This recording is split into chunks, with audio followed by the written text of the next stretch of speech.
Hello guys and welcome to the Best Online Tutorials channel. In this video I'm showing you how to add a music bot to your Discord server. So firstly you need to do this from your browser. So open up your browser and just type in Discord music server. Oh sorry, music bot. There you go.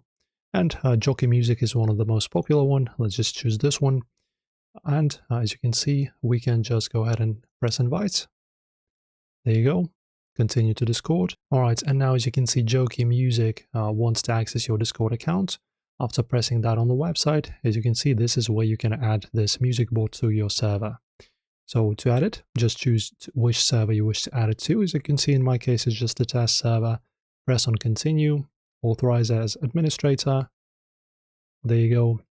And now it's a success. You can just close this, and now the bot is successfully added to your Discord.